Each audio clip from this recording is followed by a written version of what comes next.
Welcome to Ethical Hacking Essentials Module 1. And here in Module 1, what we're going to have a look at is information security fundamentals. What we're going to do with information security fundamentals is we're going to, number one, understand the need for information security. We're going to look at the elements of information security, and we're going to look at the security, functionality, and usability triad. And we're going to look at motives and goals for attacks on information security. We're going to look at the classification of attacks. So what kind of attacks are there, etc. We're also going to look at attack vectors. And lastly, about some laws and regulations regarding information security. So let's start with number one. Here in number one, we're going to be looking at discussing information security fundamentals. So what is information security? Well, we have information. Information is actually different than data. Information has meaning, and as such, it's more valuable. And what we want to do with that information is secure it, right? Have a little bit of a state of well-being of that information in that infrastructure with respect to the possibility of theft or tampering or disruption of that information. So what we want to do is keep the threat of theft, tampering, disruption either low or to a tolerable level, and really zero theft or tampering is even better. So we want to keep it as low and tolerable as possible. So the need for security is great. It's a huge need for security. One of the reasons is of the evolution of technology. We are evolving technology so quickly that we have let security get away from us in some cases. And that technology is not focused on security. Usually it's focused on ease of use. We want to make it as easy to use as possible. Also, we rely on computers for everything, accessing, providing, storing information, and we have network environments of various types, from on-premise networks to the cloud, to IoT, to OT networks, to wired networks of various types, to wireless networks of various types. Man, quite a lot. Now we look at the impact of security breaches to the corporate, and just not just corporate, but let's say to the organization, right? Because maybe you're not a corporation. Maybe you are a family in a house, and one of the family members got hit by some type of attack, or maybe you're a nonprofit organization. No matter what you are, we don't want you to fall prey to security attacks, so that's why we need information security so much. Also, we have complexity that increases layer upon layer in infrastructure and administration and management of information security systems. That complexity also leads to attack. So we have a need for security. So let's look at some of the elements of information security. The first one we see is the idea of confidentiality. When you see that term, think of encryption. We want to make sure that only authorized people have access to the information. Then integrity. When you think of integrity, think of digital certificates, or maybe even hashes. What we want to do is make sure that the information has not been changed, irrespective of what medium it goes through and who sent it or received it. It hasn't been changed. Then we look at authenticity. We want to make sure we know who it is who has conducted the exchange of the information, because we want each party to authenticate. We know who they are. Non-repudiation. We want to make sure that the sender of the message can't say, I didn't do it. I never sent that message. They can't deny having sent it. Why? Because there are identifiers bound up in the message that are inextricably linked to the sender. So we know that the sender did it. And through all of these elements, we want to make sure that the data, the information, the communication is available, allowing us to deliver and store and process information as an authorized user. I want to be able to get to it. I want to log into, open up my resources and make use of them, make sure they're available. even though I have encryption and digital certificates and IPsec and drive encryption and other security items going on, I still want to have my data available. All right, so in terms of functionality, so I have security, have all these restrictions, I have login, I have encryption, etc. But I have also features. So I have application developers that allow me to do all kinds of stuff with the software. But in order to use those features, it's very nice to have usability or have a nice graphical user interface and buttons and 3D animations when I click on a menu. It's all nice to have around. So which one of these is going to be featured the most? So for instance, if I have security, I may not be able to use the nice functionality of the usability, or if I have too much usability, maybe I have less security, right? So we're always kind of bouncing around between these, trying to move as close to security as possible, keeping functionality and usability around too. So there are security challenges. So let's say that you are a corporation and it is the 80s and you're running your organization just like normal, but then a company called Enron implodes, taking down billions of dollars. And then Congress and the Senate meet and they pass laws. And now there is a set of laws called Sarbanes-Oxley or SOX. And guess what you have to do? Comply. So now you have laws and regulations. And let's say that your organization merges with an organization that works with clinics and hospitals. And now you have HIPAA. And then let's say that you decide to start doing government contracts. And now you have FISMA. It goes on and on. You have laws and regulations that you must comply with. And then we have security challenges like lack of qualified and skilled cyber security professionals. Now, I hope right now that you will help us solve this by being one of the qualified and skilled cybersecurity professionals, right? So we have such a fast growing area in technology and IT that we don't have enough skilled workers. So I'm glad you're in this class. Difficulty for centralizing security in a distributed computing environment. So you have a large organization like a corporation that has on-premise data centers. They have connections to Azure and AWS cloud providers. They have manufacturing arms that have IoT and OT networks. They have Wi-Fi networks and Bluetooth, and it just gets crazy. Lots of potential security problems. Distributed, all need to be secured. Also, we have a fragmented and complex privacy and data protection regulation industry. So which data protection law or regulation am I under? It's hard to figure out sometimes. And sometimes it even takes a professional and legal help for larger organizations to put that together. And then we have compliance issues because we have people who bring their own devices.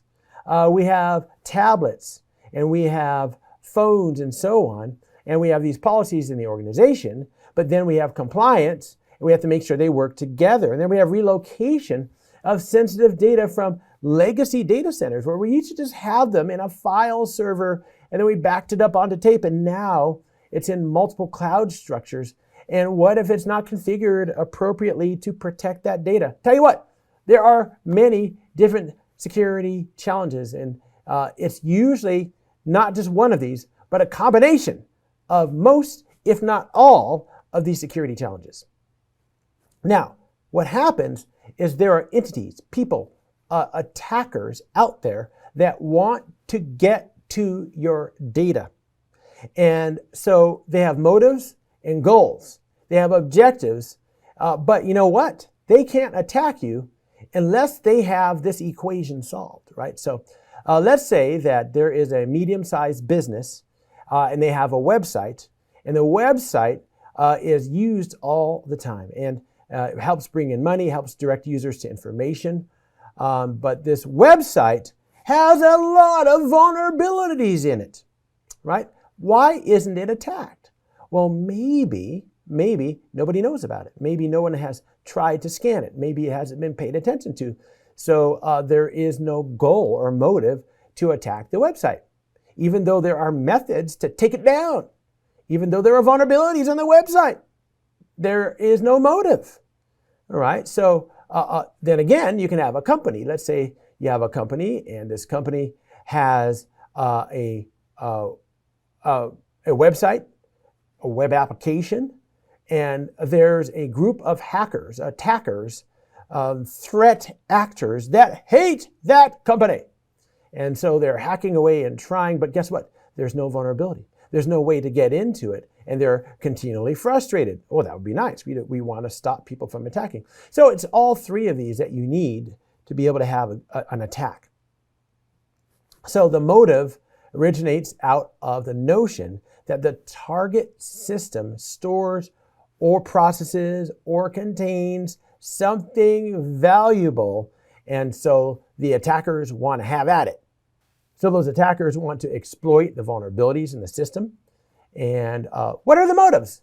They just might want to break that business. They might steal information. They might want to create fear and chaos. I'm just kidding, chaos, disrupting the critical infrastructures. They might want to steal money, financial loss. They might want to damage the rep of the target and make them look bad. Yeah, this company is bad. So many different things that they might want to do. So let's look at attacks. There are several different types of attacks in terms of classification. A passive attack, they're just looking around. So for instance, let's say that they're watching, they're sitting, let's say there's someone in a parking lot. They have a laptop and they're looking at the Wi-Fi traffic, just sniffing it, looking at what traffic happens. They're not causing anything to happen. It's just passively listening. Or maybe somebody in one building has a parabolic antenna and they're looking at the vibrations of the window in the conference room of the building across the way and listening in on the meeting in the conference room, right? That's passive. They're not actively interacting. Or they're going to LinkedIn and reading information about employees or about the company. Or they're going to a job site looking for jobs that are being advertised to see what types of protocols and programs that company has that they're hiring employees to help with. Those are all passive. There's no interaction. It's passive. An active attack is when you tamper with, you change things, you interact with, you may even disrupt communications by conducting an attack like a man-in-the-middle session hijacking or SQL injection. You know, an active attack is also if instead of just parking outside of the organization with a listening device, you just go into the front desk and you ask for information. You have now gone active. You're interacting with the target of your attack. A close-in attack is when there is close physical proximity. So for instance, people have been attacked from across the world quite a lot. But what if they're in the building next door? Or what if the person is dressed like a delivery person, but really they're an attacker inside the organization with access to systems now where they can plug in stuff and gather and disrupt and access to things. So for instance, a close-in attack can be social engineering or eavesdropping right there inside the organization. Or maybe standing there looking casual, but really shoulder surfing, reading what somebody is typing or writing. Or maybe somebody throws away an important document and somebody takes it out of the trash and uses it in an attack. We also have insider attacks. This is when somebody who works for the company violates the rules, intentionally causing damage, destruction to the organization. Like for instance, stealing a physical device. So they may steal a laptop or a tablet or something like that. And that device might have information on it that can damage the organization if it gets out of the organization. Or they may stay a little bit late and look like they're working late and then making sure everyone's gone off the floor, go in their pocket and pull out a little keylogger. Have you seen these before? Watch, try this. Open up a tab in your browser, right now and in DuckDuckGo or in Google, type in keylogger. See this word right here? Just type it in, keylogger, and then go to shopping. If you go to shopping, you'll see the keylogger is a little USB dongle. So if somebody stayed late, let's say they spent $200, bought 3 or 4 or 5 of the keyloggers, they can find the attack target. Let's say they go plant one behind the PC of the supervisor, go plant one behind the PC of the financial person, etc., and then they can collect the data, right? Or they can have a flash drive and plant a back door, malware, all kinds of stuff, right? These are insider attacks. And then we have distribution attacks. And they tamper with hardware or software before it even makes it to the site. So like for instance, I've worked for many organizations in the IT department where we had agreements with Dell or agreements with HP that when we got PCs or servers delivered, they would have them pre-configured for us with our own images on them. That would save a lot of time. And so what can happen with a distribution attack is somebody can interfere with that at one of those companies, and when we get the PC, it's compromised.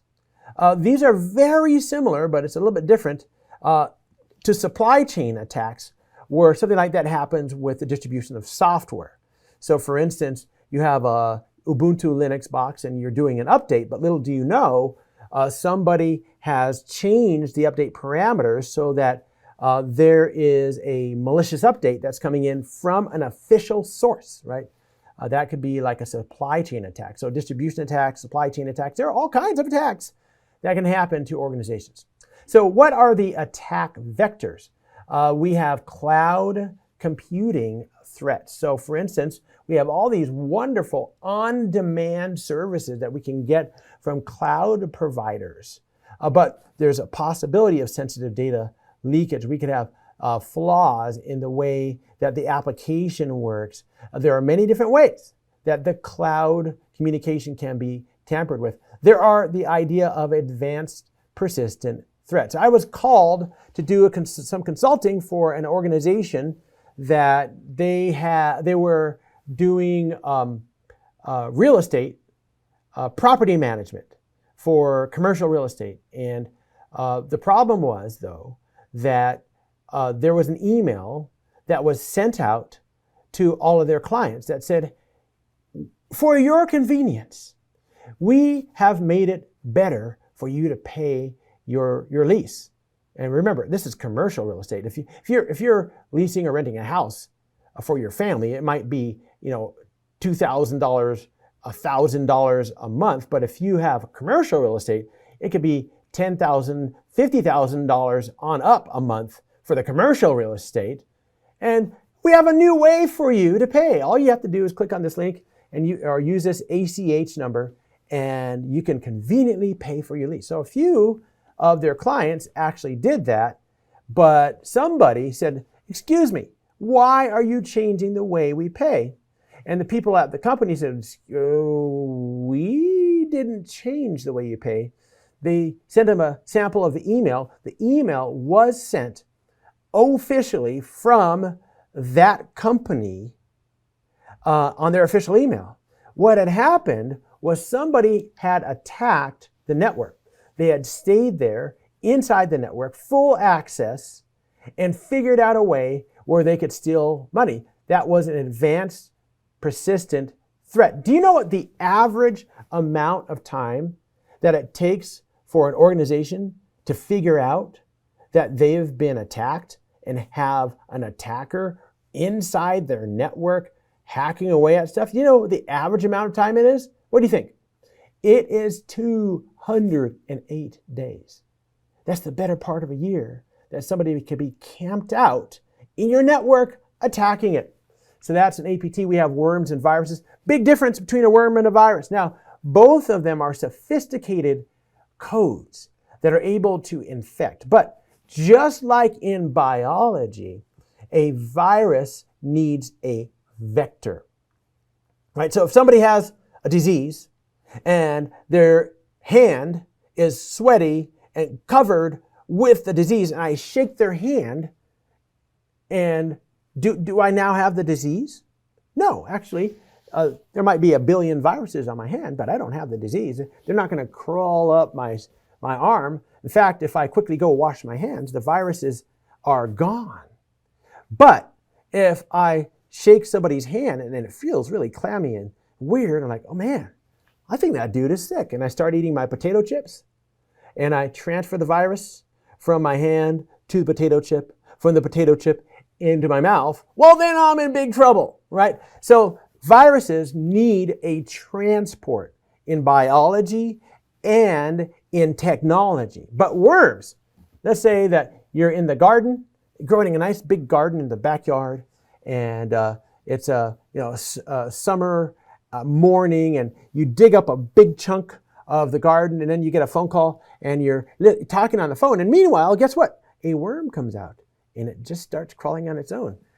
Worms don't need transport. They'll transport themselves. So in the world of computers, a virus might need your email application in order to send itself. And if you don't have an email application, it might not even work. The virus may not be able to do anything else. But it can send itself using your email application. The email application is the viral vector.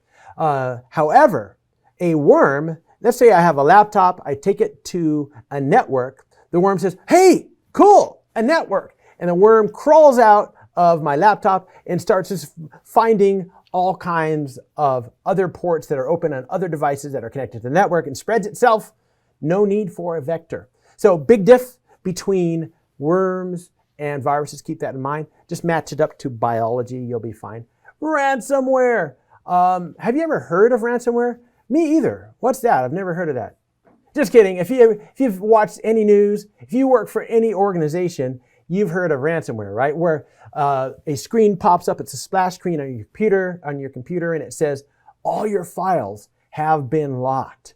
If you want to unlock your files, send us 5 Bitcoins before 11:30 a.m. tomorrow, or 48 hours or whatever, locking all the files. And some threat actors will actually not only lock all the files of a big organization, but they will take a sample, or not a sample, they'll just even take it all the data they can get, gigabytes of data, and they'll say, if you don't pay us, then we will drop this data on the internet for anyone to see. And so ransomware can be pretty bad. And then we also have mobile threats. A lot of us think our phones are safe. Why? Because the phone hasn't ever been attacked that we know of before. And you don't see a lot of information about phones, mobile devices, tablets being attacked in the news. But for those of us who deal with cybersecurity, we know that phones, mobile devices, are a definite vector for attack. So what I tell all my students, what I tell all my clients and other people is, on your phone, where's my phone? Here's my phone right here. You need antivirus on your phone. We'll get to that a little bit later when we get to mobile security later on in the class. Other vectors, botnet, specifically for IoTs and mobile phones, they can become botnets where they become the source of the attack and they're controlled by a controller. Insider attacks, where somebody who's trusted, who works for the organization, or a consultant, or somebody who's on the inside attacks the network. Phishing, where an email or a text or some other type of communication that looks legitimate and appeals to the person is actually an attack, trying to acquire information. Web application threats, where you are trying to just get to a website, download it.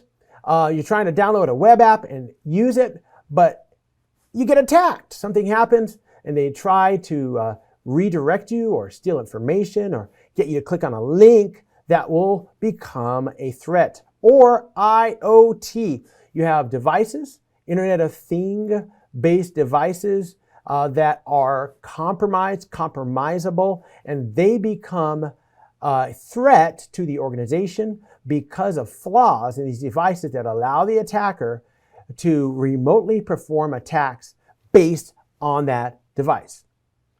All right, let's have a look at some laws and regs for information security.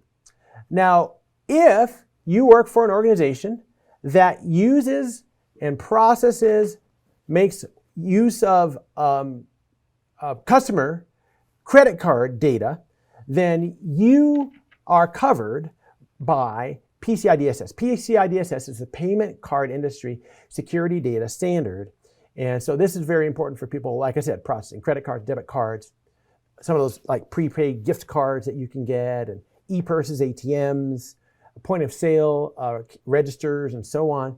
And so it applies to all the entities involved with that. And at a high level overview for PCI DSS, what they want us to do is to build and maintain a secure network, protect that cardholder data. We don't want the card exposed.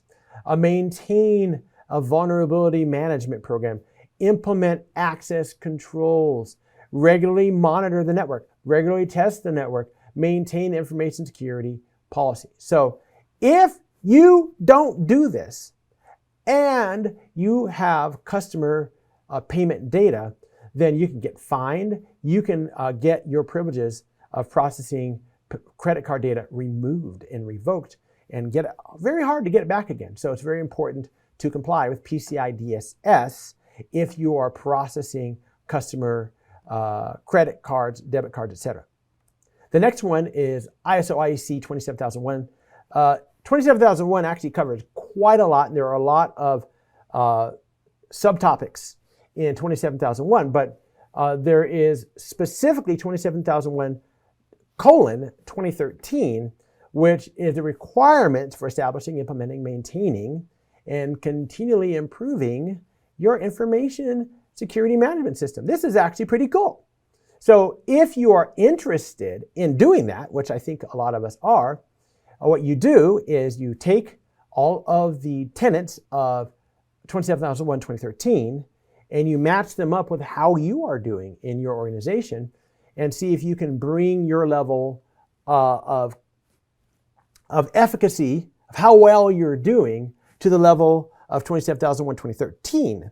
Or maybe you're actually doing things better. But either way, you can look at the way your organization does security objectives and requirements, information security management, cost-effectively managed security risks, looking at the management status of your information security activities, making sure you're in compliance with laws and regs, making sure that you have business established information security implemented really well, making sure that you have good information security management processes, making sure that you have relevant information about security, that you get it out to your customers. All of this is part of 27001:2013. All right, so let's say that you are an organization, and maybe you are a medical clinic, maybe you are a hospital, maybe you deal with surgical instruments, maybe you deal with medical supplies, whatever it is. If you deal with patient data at all in the medical industry, you are going to be subject to HIPAA. HIPAA is the Health Insurance Portability and Accountability Act that's primary purpose is to protect patient data. So some of the simplification of HIPAA rules, we want each provider who does business electronically to use the same healthcare codes, the transaction identifiers, right? So we want to be able to match code for code, identifier for identifier, so we know who's talking what. So very important. Also, we want to have protections for the personal health information, right? If somebody is undergoing tests for cancer or some other disease, and it's in the medical record, even if it turns out negative, it might negatively affect that person's future if that data leaks out. And so it gives the patients an array of rights to not disclose health information. And then we have a specification for administrative and physical and technical standards for confidentiality, integrity, and availability of that electronically protected health data. So we want to protect it, secure it, but make it available to those who are authorized to see it. If you're a healthcare provider, health plan, or an employer dealing with healthcare, then you want to have, again, national numbers. These are going to be things like Social Security and other types of national numbers to identify transactions, right? So then providing standards, enforcing it, administration, and simplification of rules. So all of this is a very highly simplified kind of distillment of some of the important stipulations, I guess we could say, of HIPAA. SOX. Now I mentioned this earlier, and this came out of the Enron debacle where they lost billions and billions of dollars of investor money, causing great problems all over the world, but specifically in the United States. And then in 2002, the Sarbanes-Oxley Act was put together. How? Why? To protect investors, to protect the public. Right? You may be an investor in a corporation. All right, and then if you lose money, you chose that path, and it was, you knew there was risk. But what if you just have a pension, or you have some type of a savings fund that they invest in that organization, and it crashes and burns, and there goes your savings. So it's protecting the public and investors. Some of the key provisions of SOX, there are actually 11 titles. Very quick overview of these public accounting and oversight boards. So we want independent oversight of auditing services. One of the big deals that you'll see with SOX is it's not just about the corporation. It's about the accounting of that corporation. Because with Enron, it wasn't just Enron. It was their multi-billion-dollar accounting company too, that they participated in it. So SOX identifies that there is responsibility to the board of the corporation. So in other words, if I am the CIO, CFO, or CEO, I can't say, I had no idea that someone was cooking the books and changing with the financial information. I didn't know. No, actually, you are personally responsible, is what SOX says. In fact, in Title II, the auditor has to be independent.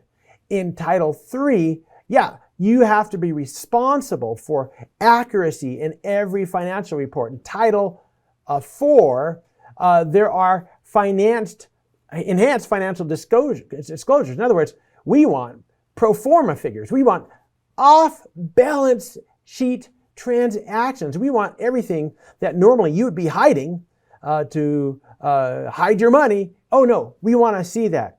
Also with Title V, we don't want your analysts, your accountants, your CPAs to have conflicts of interest. Why? Because we want investors to be confident that what they are seeing, that reporting, is actually real. That's Title V. Title VI, we want the practices of the Commission of Resources and Authority, again, to be done in a way that will preserve, again, we see this over and over again in SOX, to restore investor confidence in this case, security analysts.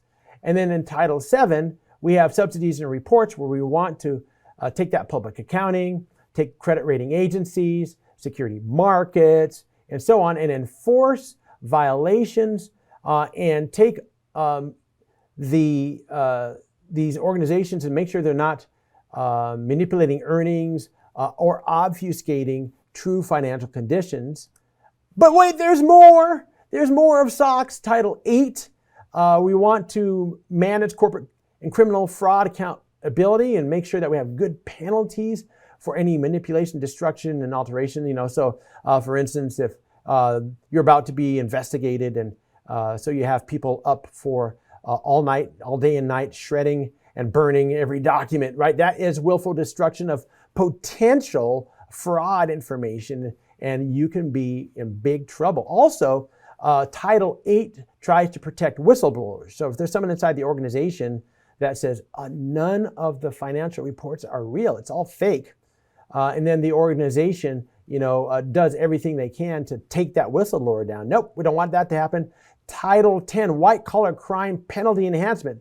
So used to be that if white collar crimes happened, you didn't get much of a penalty, but now it's actually enhanced, stronger sentencing behind bars. Oh yeah, Title 10, 11 is corporate tax returns for your CEO. The CEO needs to sign off on it. The CEO can't say, oh, not me, I didn't see that tax return. I see no evil.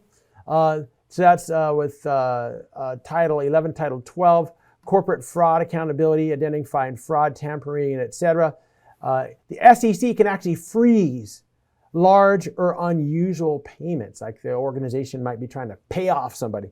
So what does this have to do with you in IT? Well, you as an IT ethical hacker, security worker, network defender, you might need to facilitate the SOX titles in the IT department on servers, workstations, and creating application security and so on to help facilitate making this possible. Like for instance, in terms of auditing, you might need to create accounts, et cetera, that help auditors look into transactions, trades at the corporate level, the accounting level, et cetera. So you may have to deal with this as an IT worker.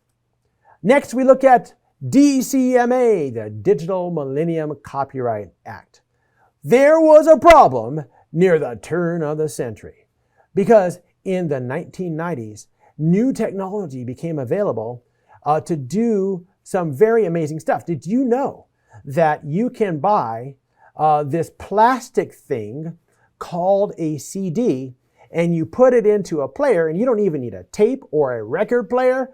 Music comes out. It's all digital. Oh, really? Can I copy it like I copied my tape or my record player? Nope. It is actually encrypted. Same with this other new technology called a DVD. But wait, technologies then came out that allowed you to decrypt the MP3 and decrypt the DVD and take that encrypted digital data and put it wherever you want. This was the age of Napster. And Napster and related technologies that could rip, you still call it rip, rip is short for rip off, or steal that digital information, became extremely popular.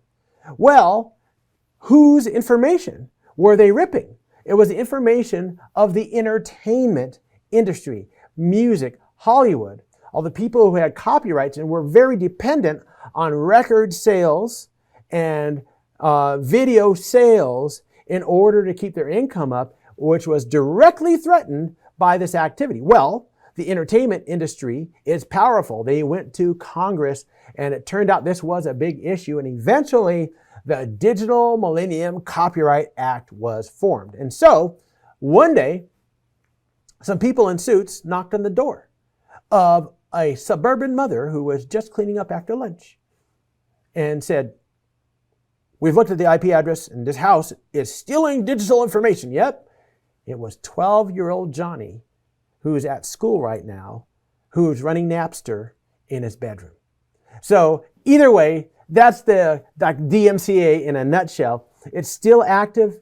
Also, it can apply to your organization, especially if there are illegal recordings of intellectual property that are stored in your network. So you have to be very careful that the copyright owners' works are protected, right? We don't want it to be altered, moved, or whatever. We want that information not to be on our network. So DCMA, very important still in the world today. The next one I want to talk about is FISMA. FISMA is the Federal Information Security Management Act. All right, so it is a comprehensive framework for what? Well, making sure that we have good security controls over information that supports what? Federal. Well, what federal? The United States of America. Federal operations and assets. So if you are a federal contractor, if you are a federal agency, you're going to be covered under FISMA, Information Systems Mission Impact, requirements for information systems for minimum security, selecting appropriate security controls for information systems, making sure that you have control effectiveness and you have authorization, security authorization in your information systems. There's a little reference there, cert.nist.gov, where you can look up FISMA. So again, for federal agencies, we have FISMA and good old European Union. So the European Union got together. They make a lot of laws, just like the United States makes a lot of laws. And as of May 25th, 2018, they put together the General Data Protection Regulation, or GDPR. And what GDPR's principles are was lawfulness, fairness and transparency, purpose limitation, data minimization, accuracy, storage limitation, integrity and confidentiality, and accountability. If you ask anybody who has heard of GDPR, they'll actually talk about two things. Number one is the right to be forgotten. So if I go to a website, a provider, an organization, and I say, hey, I don't want to be part of this anymore, get rid of my information, then they should be able to delete all your information from all their archives. And as far as that organization is concerned, you no longer exist. That's the right to be forgotten. The other artifact of GDPR is cookie notifications. Oh yeah, those nice cookie notifications you see all over the internet.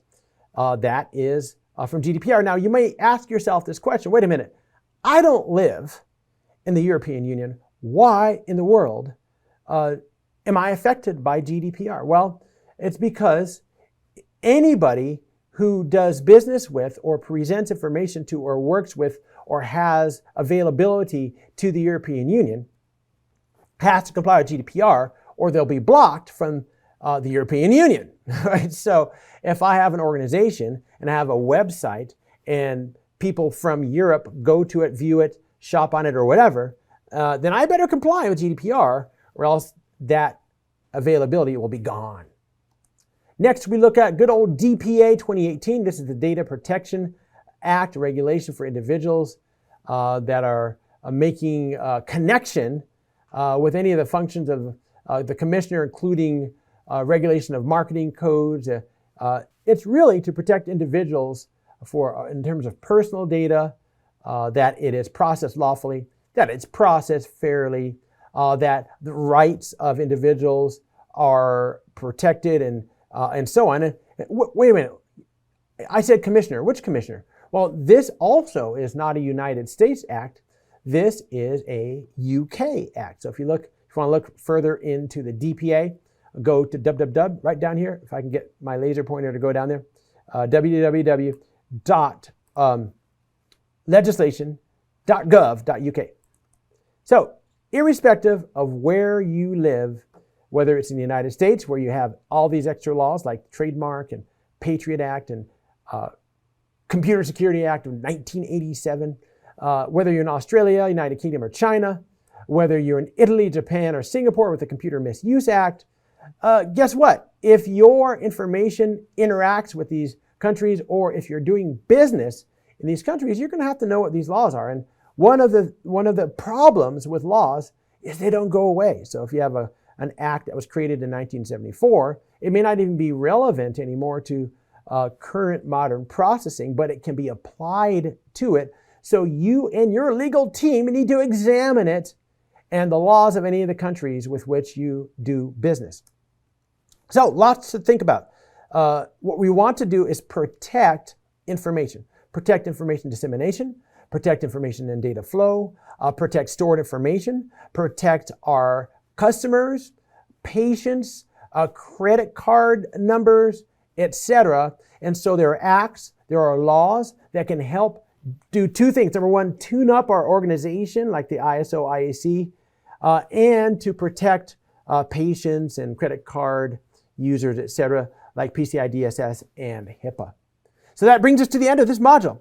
In the next module, I'm going to give you an introduction to ethical hacking, look at some of the fundamentals of the cyber kill chain methodology, hacking concepts, classes of hackers, And we're also going to look at the phases of ethical hacking. So this is the various phases of the hacking cycle. That's what we're going to be doing next time. So that's the end of this module. Join me for Module 2.